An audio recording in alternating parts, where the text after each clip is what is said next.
one of the first commercial game consoles was the Magnavox Odyssey. These became available to buy in Scotland from 1973. Now, this was a very basic setup that would run using game cards that you would insert into the console. The whole unit would plug straight into the back of your TV.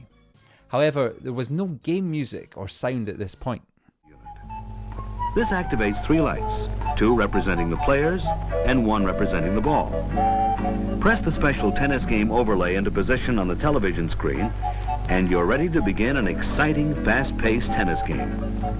The horizontal knob on the left side of each player control unit allows you to move your player light in a left to right or right to left direction. Now fast forward to 1977 and the launch of the Atari 2600.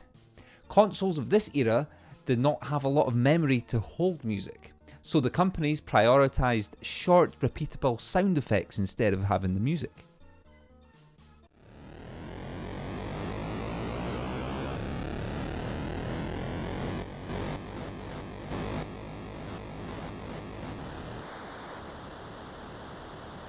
"1985 was a massive game changer in console history. The NES, or the Nintendo Entertainment System, took the world by storm.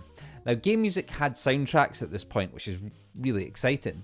The quality was really basic though, using synthesizers as the main instruments.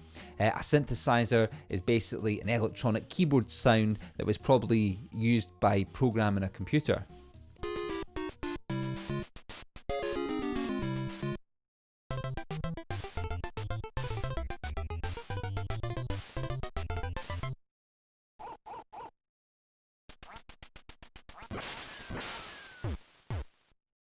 Now, also out about the same time was the Amiga computer. I had one myself.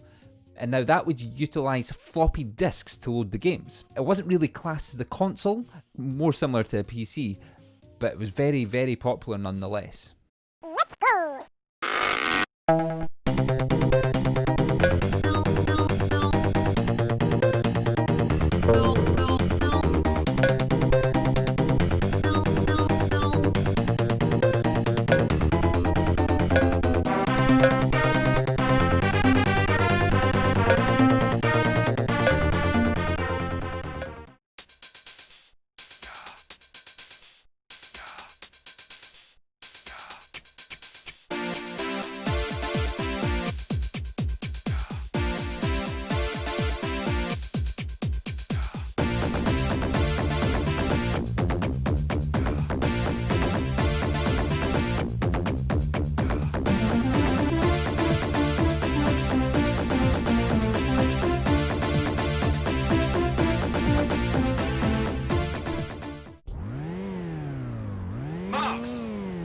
Set, go!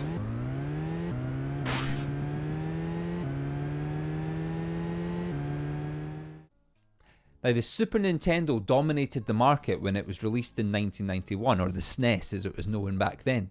The game music was starting to develop, which was really exciting, and it even managed to produce some real, authentic sounds in its music soundtracks. Although there were still limitations because space was very valuable and quite low in comparison, but we still managed to get some real sounds in, which was great.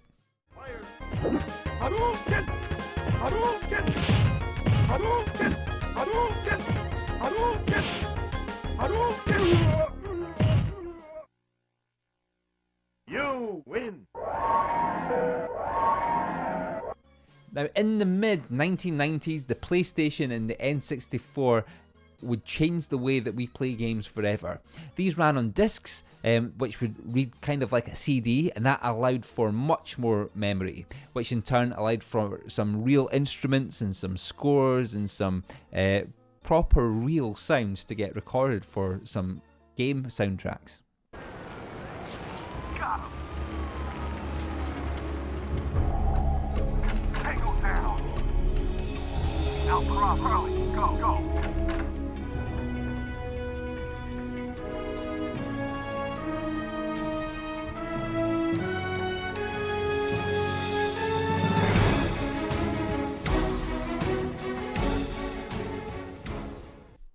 Since then, the consoles have developed even further, and now there are no limits on game music, with games such as Call of Duty utilising long orchestral scores in its soundtrack.